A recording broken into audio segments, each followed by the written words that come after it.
లలిత exchange Utsav. పాత నగల అదే బరువుకి కొత్త నగలు తీసుకో. నగల ప్రైస్ లో 20% ఆదా చేసుకోవచ్చు. అలాగే వాళ్ళు అన్నది కూడా ఏంటంటే, మన నాయకులు కూడా ఇప్పటికీ 2 సీట్లు అనౌన్స్ చేశారు. మరి ఇది పొత్తు ధర్మమేనా నన్ను అడిగితే అట్లా కొన్ని ప్రత్యేక పరిస్థితులు ఉంటాయి, వాళ్ళు కూడా మనం అర్థం చేసుకోవాలి కదా. 4 దశాబ్దాలు సుదీర్ఘ అనుభవం ఉన్న వ్యక్తులు, ఒంటరిగా వాళ్ళ సొంత పార్టీ నడిపిన వ్యక్తులు.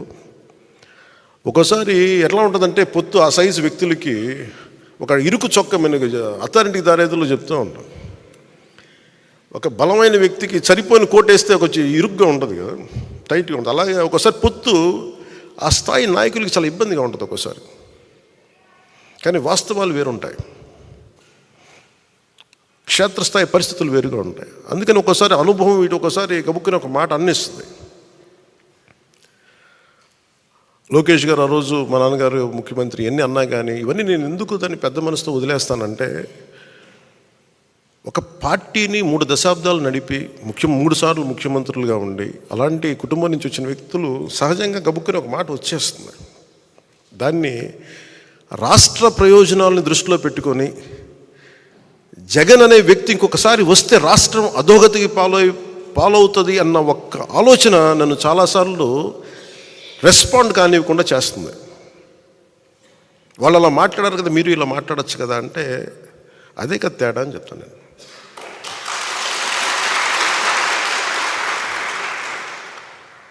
అంటే నేను చాలా ఆలోచించి, ఎందుకంటే ఒక పొత్తుని ఇబ్బందిగా గురి చేసి ఒక మాట మాట్లాడడం చాలా తేలిక. నేను అది ఈ రోజున మాటిస్తున్నాను. రిపబ్లిక్ డే రోజున ఎన్ని విపత్కరమైన పరిస్థితులు వచ్చినా జగన్ నడిపే ఈ ప్రభుత్వం 24లో మనకి కనిపించకూడదు.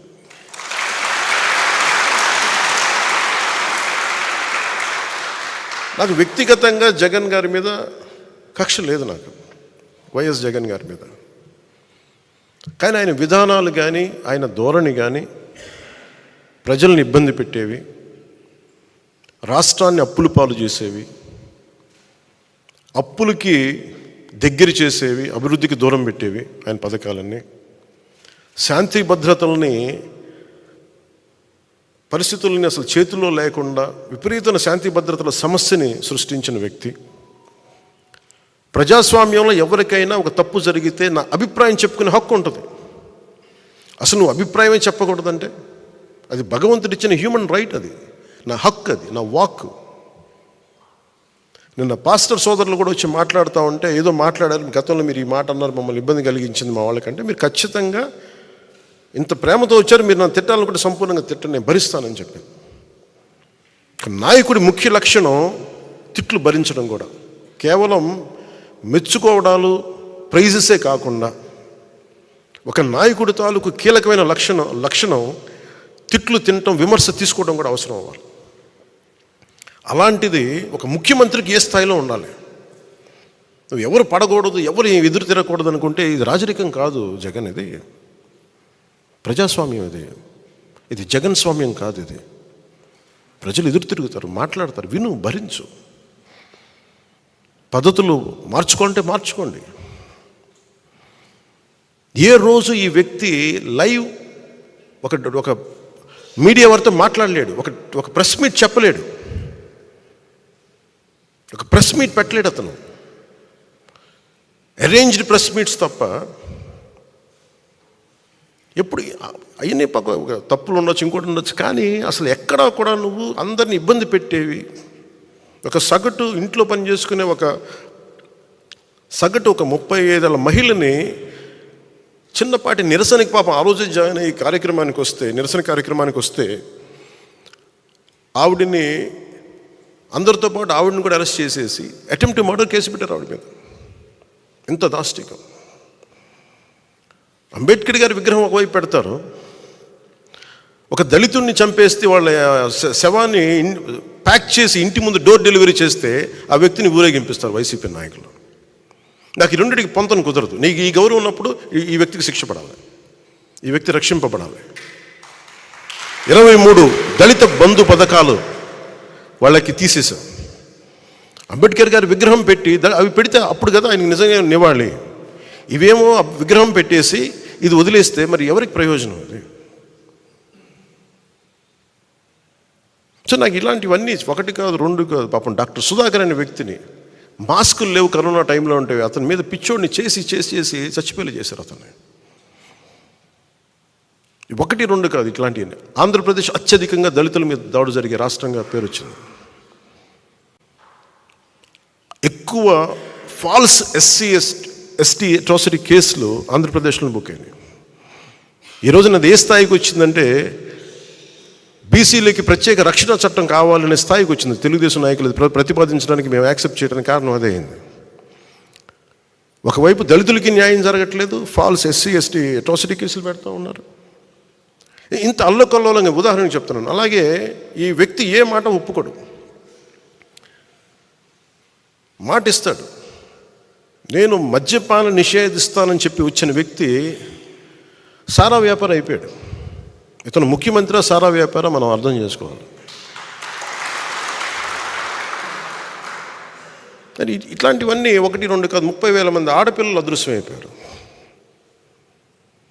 అదృశ్యమైపోయినట్టు ఏం చేయాలి? ఎందుకు మిస్ అయిపోయారు? ఎంతమంది తిరిగి వచ్చారు? అసలు ఏం జరిగింది చెప్పాలి కదా, కనీసం నువ్వు ఒక వివరించాలి కదా. ఆ వివరణ ఉండదు. అన్యాక్రాంతంగా అకారణంగా కేసులు పెట్టడం, జైళ్ళల్లో పెట్టించడం. సో నిన్న కూడా మండపేట నాయకులతో మాట్లాడుతూ నేను ప్రత్యేకంగా పంచుకోవాలనే ఇది మాట్లాడుతున్నాను. జనసేన ఎందుకు సింగిల్గా వెళ్ళకూడదు? మనం ఎంతసేపు బలాన్ని ఇచ్చేవాళ్ళం అవుతున్నాం కానీ బలం తీసుకునే వాళ్ళం అవ్వట్లేదు. మనం అంటే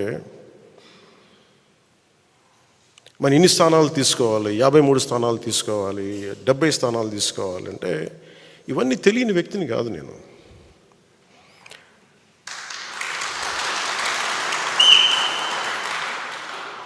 మనోడికి అసలు ప్రాక్టికాలిటీ తెలియదు, వీధుల్లో తిరగడు కాబట్టి, జనంతో తిరగడు కాబట్టి అసలు మనం ఏమనుకుంటామో తెలియదు. మీరు ఏమనుకోకపోతే తెలియకపోతే నేను రాజకీయాల్లోకి ఎందుకు వస్తాను?